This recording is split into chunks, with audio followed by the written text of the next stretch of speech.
চায় না যে বেড শেয়ার করে গিভ এন্ড টেক করে কাজ করুক, কিন্তু হিরো আলমের মতো কিছু কিছু মানুষের জন্য মানে মেয়েরা বাধ্য হয়। কে আছে রিলেশন করে বেড শেয়ার করে না? কে আছে বলেন? সবাই বলে যে মিডিয়ার মেয়ে খারাপ, মিডিয়ার মেয়ে খারাপ। কেন? কলেজ, স্কুল, তারপর গার্মেন্টস, তারপর যায় দেখেন যায় এমন এমন ঘরে ঘরে মেয়ে আছে, তারা কি ভাই ভালো খারাপ মিলে আছে না? হ্যাঁ, সবার হাতের 5টা আঙ্গুল কি এক না?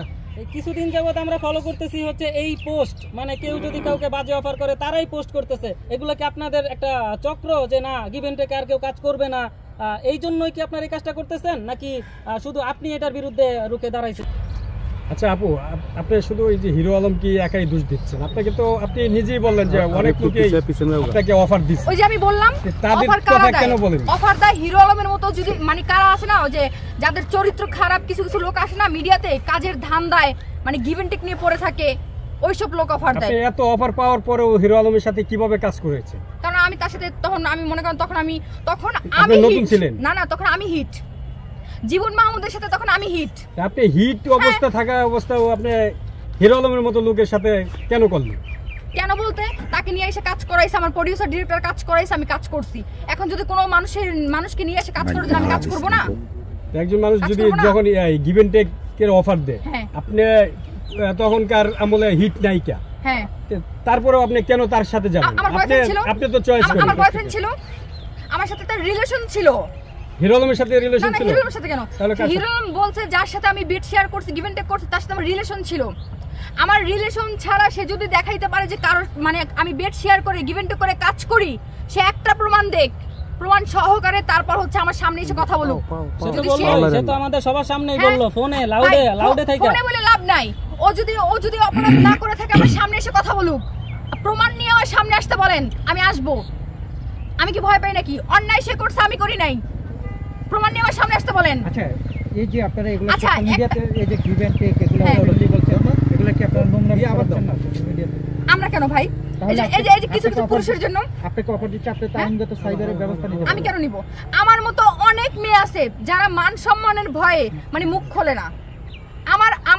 আমার মনে হয় প্রতিটা মেয়ে যদি এইটার প্রতিবাদ করত, তাহলে মনে হয় দেশটা এত নষ্ট হইতো না, আর এত নোংরামি ছড়াইতো না। আচ্ছা, আপনি আমাদেরকে অফিস কিনে কিছু কথা বলছেন। আমি তো বাধ্য হয়ে এই যে প্রতিবাদ করলামই, যে কাছের লোক হয়ে যদি সে এই কাজটা করতে পারে তাহলে কেন পারবে না? কিন্তু আপনি রিয়ামনির সাথে অ্যাড হলেন কেন? রিয়ামনির সাথে আমি কালকে অ্যাড হইছি, কালকে অ্যাড হয়ে কথা হইছে। আমার পোস্ট দেখা, তারপর আমার ভিডিও দেখা হিরো আলমের সাথে সে আমাকে নক দিছে।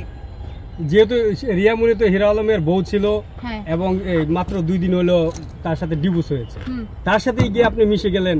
এখানে একটা রহস্য, তার জামাই হিরো আলম কুকীর্তি করছে আমার লাগে, আমাকে বেড শেয়ার গিভ এন্ড টেকের অফার দিছে, তো এটা আমি পোস্ট করছি ফেসবুকে। এটা রিয়ামনি দেখে আমাকে বলছে যে হিরো আলমের সাথে তোমার কি হইছে, আমি ঘটনাটা বলছি। ও বলছে আমার মতো তোমার মতো যদি প্রতিটা মেয়ে যদি মিডিয়াতে মুখ খোলে, আমার মনে হয় না যে ও এরকম নষ্টমি করতে পারে, কোনো মেয়ের জীবন নষ্ট করতে পারবে। আচ্ছা আপু,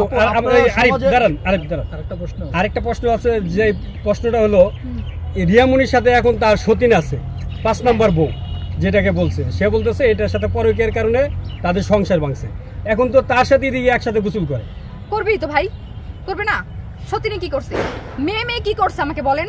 তাহলে সে জানি না এতদিন সংসার করলো কি? পুরুষের জন্য শোনেন, নারী হচ্ছে ভালোবাসার পাগল। তো আরেকটা জিনিস আমরা দেখলাম যে নুসরাত থাকা অবস্থায় কিন্তু রিয়ামনির সাথে হিরো আলমের সম্পর্ক হয়েছিল। ওই যে হিরো আলমের চরিত্র খারাপ, নুসরাত তাহলে রিয়ামনির চরিত্র খারাপ, কারণ রিয়ামনি নুসরাত ওয়াইফ থাকা সত্ত্বেও রিয়ামনি হিরো আলমের সাথে পরকীয়া লিপ্ত ছিল। এখন আমি বলি আপনাদেরকে শুনেন, হিরো আলমের যদি চরিত্র ঠিক থাকতো তাহলে রিয়ামনি কখনোই হচ্ছে হিরো আলমের কাছে যাওয়ার সুযোগ পাইতো না।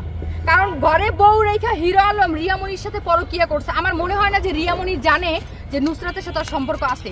আমার মনে হয় রিয়ামনি এটা জানে যে ওর সাথে ডিভোর্স হয়েছে বা ছাড়াছাড়ি হয়েছে বা ওরা আলাদা আছে, এটার পরে হয়তো সম্পর্কতে জড়াইছে। তাহলে আপনি বলতেছেন যে হিরো আলম এই রিয়ামনি বা এক্সট্রা বিভিন্ন মেয়েদেরকে দিয়ে তার এই পরীক্ষা নিচ্ছে, মানে সে তাকে আপনারা পরীক্ষা ফলাইছেন নাকি? কাকে? এই যে হিরো আলমকে। না কেন, আমি তো কোনো পরীক্ষা তাকে আমি করি না। বললেন যে হিরো আলমের চরিত্র খারাপ, মানে রিয়ামনির চরিত্র খারাপ। না রিয়ামনির চরিত্র খারাপ কেন বলবো? একটা মেয়ে যাই না শুনে তাহলে কেন ভাবে এটা ডিভোর্স হওয়ার আগে তো রিয়ামনি লাইন ধরেছিল। একটা মেয়ে যাই না শুনে কখনো কিছু করে না। যেহেতু রিয়ামনি মিডিয়া পারসন, মিডিয়ায় কাজ করে, হিরো আলম মিডিয়া পারসন। আমার কথা, হিরো আলমের যদি চরিত্র খারাপ না হয়তো সে বউ ব্যবসা কেন করতো? রিয়ামনিকে বিয়ে করে সে ঘরে রাখতো, পর্দা করতো, 5 ওয়াক্ত নামাজ পড়াইতো, কিন্তু সেটা না করাই কি করছে, শর্ট শর্ট ড্রেস পরাইছে, তারপর তোমার আড়ু বের করে পেট বাই করে তোমার হচ্ছে উশৃঙ্খল বানায়া সমাজে তোমার পুরুষের সামনে নাচাইছে। শরম করে এই না, সেটা লজ্জা তো করে না? রিয়ামণি তো সেটাকে বাধা দেয় কেন? না। স্বামী বলছে, রিয়ামণিও স্বামী ভাইরাল বাধ্য হওয়ার করছে। ইন্টেনশন ছিল, না, না, না। রিয়ামণি সেই কারণে এই কাজটা করছে। শোনেন, স্বামী যদি ঠিক থাকে, স্বামী যদি কঠোর থাকে, আমার মনে হয় না কোনো নারী মানে এই ধরনের কাজ করার সুযোগ পাবে। আচ্ছা আপু, আমার আমার একটা মনে হয় প্রশ্ন না। আছে, যদি হিরো আলম আপনাকে বিয়ে করে পর্দায় রাখতেছে, আপনি কি রাজি কিনা? ভাই আল্লাহর কাছে মাপ চাই ভাই, ওর মতো চরিত্র খারাপ একটা ফালতু নোংরা ডাস্টবিন আমাকে বিয়ে তো দূরের কথা ভাই, ওর মুখও যেন আমি কোনোদিন না দেখি। তো এই যে হিরো আলমকে কিন্তু আপনারা আজকে এখানে নিয়ে আসছেন, আপনারা প্রতিটা মেয়েরাই কিন্তু আজকে নিয়ে আসছেন, নাহলে কিন্তু আজকে হিরো আলম হতে পারতো না। কারণ তার সঙ্গে আপনারাও যেমন ভাইরাল হয়েছেন, তাকে আপনারা ভাইরাল তার করছেন। এর জন্য সাথে আমি হিরো ভাইরাল আলম হই কি নাই, দায়ী কিনা? তার সাথে আমি ভাইরাল হই, আমি আমার নিজের যোগ্যতা ভাইরাল হইছি। হিরো আচ্ছা আপনার কাছে আমার প্রশ্ন, হ্যাঁ। একটা ইলিশ মাছ আগলা করে রাখবেন, সেটা কি বিড়ালে খেলে দোষ?